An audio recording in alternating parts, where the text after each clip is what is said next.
Hello and welcome back to SpriteGuard Plays HyperRogue. Today we have activated the 3D wall display as suggested by Wonderful Lizard Vaz, and I have saved my config, so hopefully that will stick. And that looks fantastic. I am really quite liking that effect. And so now we are going to head out. We had another comment on the last video suggesting that we go to Relia, and oh geez, wow. It even shows the depth of the ocean. That's very nice. That we go to Relia and we try and find ourselves a tentacle, and we just have it follow us through the rest of the game. And so that is what I'm planning to do. Now I'm trying to figure out what exactly about the, because it looks like some of these tiles right along the shoreline have a different effect on them, a little bit more depth, and it's just the ones right along the shore. And it looks like we're getting right up to the edge there. Should be able to just wait this out. There we go. So now we're out on the open ocean. Now, it's not going to be as easy for us to find Relia as last time. Oh, I like the cone effect. Very nice. And the boats have some depth to them as well. Very nice. So there's a whirlpool. We don't want that.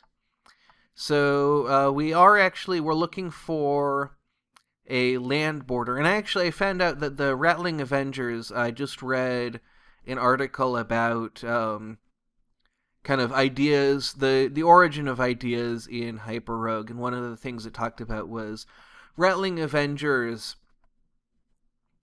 specifically being a punishment for trying to cheese the Warped Coast by luring Rattlings out into the normal territory where you don't have to worry about parity. So that is a whirlpool that we don't want to get involved with. I'm going to wait for this to come in and then follow it back in. Hopefully this isn't just where we left from. That usually isn't a problem, but here I have kind of a bad feeling about this one because my memory not so hot today. It's, it's one of those days. I've been having a lot of those days lately, but looks like that's an alchemy lab, so neither where we had been nor where we're trying to get to. So we just have to find our way back out to the ocean. And at this point, it's pretty much guaranteed that none of the stuff that we're seeing is at all familiar, just because of the way that this game works. So here is, I believe, yes, another tide zone.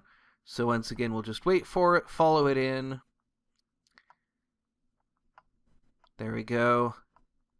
And hopefully this will be Relia, though it's certainly not a guarantee. And if it's not, I want to actually, I should have earlier double-checked that it is in fact unlocked. That's a jungle, so let's check the world overview. Let's see if we can find Relia. Ah, it's not unlocked. What do we need? 60 treasures, not 30 treasures. Alright, so let's get cracking. So, the first kind of obvious place that we're going to do that is the ocean. We can grab quite a few of these, and of course the jungle is right here. It seems like it would make sense for us to take a whack at this. The jungle is an area where I feel fairly comfortable. It is one of the most difficult starting lands, but it is a land that I have become very familiar with because of speedrunning. And so we're just going to see if we can stay within sight of the ocean. And of course, the longer you stay in any given area, the more trouble you're going to be in the jungle. So I'm going to back off for a little while. We got 4 treasures from there. We're going to see if we can get enough treasures from here. And, okay, so we have a little bit of a problem with this ivy. So I want to cut it back. And I don't know when the tide's going to come in. And so I actually want to stay back here and kind of try and fight off this ivy so that we can stay in this boat for sure. And that's becoming a little bit worrying, especially because the water's taking so long to come in. There we go. So we are out of that situation. I'm going to go alongside the border a little bit as much as I can. And we've run aground, so now I'm going to grab up some treasures and beat back some ivies. And so there's our 10th treasure from there. So now we want to focus on the jungle and see if we can get in there. Oh dear. Alright, so we'll back off. Things got a little bit dicey there. But there we go. That has gotten us another one and kind of gotten us into the jungle. We can even, we can take a little bit of an excursion here because we're not actually going to want to get back out to the ocean for a little while at this point. We're going to have 50 treasures real soon now.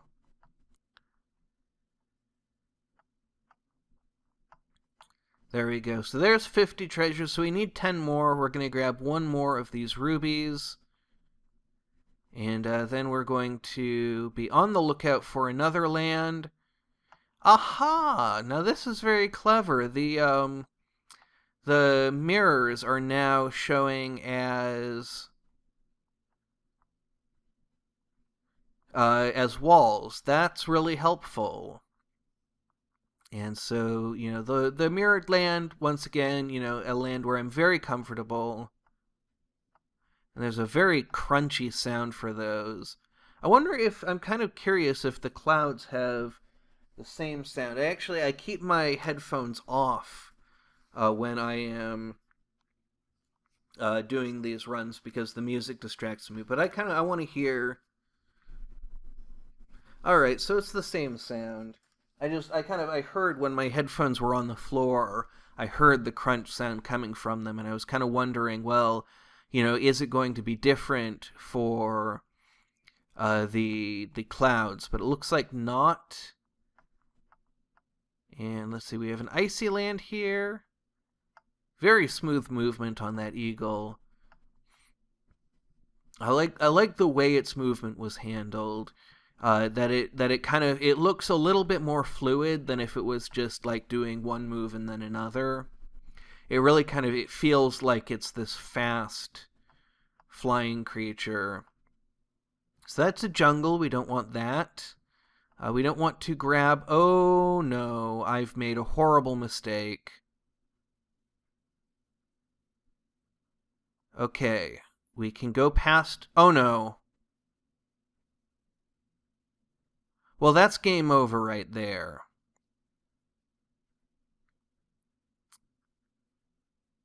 That's pretty much guaranteed game over.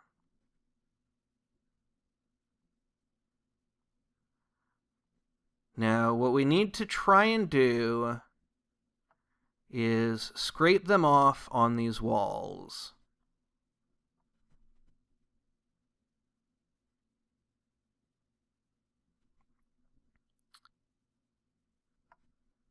So that's got us one of them. But we need to get, now we're just down to 2. And we have, oh my goodness. They've lined up. Wow. I was sure we were dead there. It is so difficult to escape from that kind of situation where you have 2 eagles, and I was careless, I didn't pay enough attention. So, I think, let's see, Minefield, I think is a fine place for us to go. Oh, actually, we're at 60, so never mind that. We're going to be on the lookout for an ocean. So let's see if we can find that. Now, I do think that the movement actually makes it a little bit easier to see mobs on the edge of the screen. So I think that that is overall a really good thing. And I am going to grab the 10th treasure just for completion's sake. But now we are heading back to the high seas. Though we've had kind of enough of an adventure at this point, I'm a little bit thinking that maybe it's better to look for a save at this point, and then in the next episode, we will go out to sea, and we will find ourselves a Relia, because we have had plenty of adventures this time around, and I think it's time to wrap this episode up. So that is what I'm gonna do now. The trees look quite a bit different than I expected, but I can see, just based on the way that these graphics are done, I think it's a really, really reasonable way of doing it, and I wouldn't actually be all that surprised if trees in the hyperbolic world did have to grow really compactly. That actually seems like a pretty common theme in hyperbolic geometry. Oh boy, well, good thing we've got that flash. And then we just got to run away from that. And we do have the 10 Phoenix Feathers. We should be seeing the Orbs of Safety somewhere, at least. But I'm not seeing a ton of orbs just in this crossroad in general. There it is.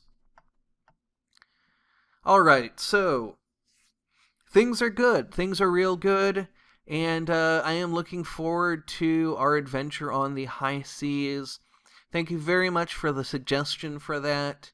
And, I'll read every comment I get, and I try to respond to everything I can think of a decent response for. So, thank you all for watching, for commenting, and most of all, have a great rest of your day.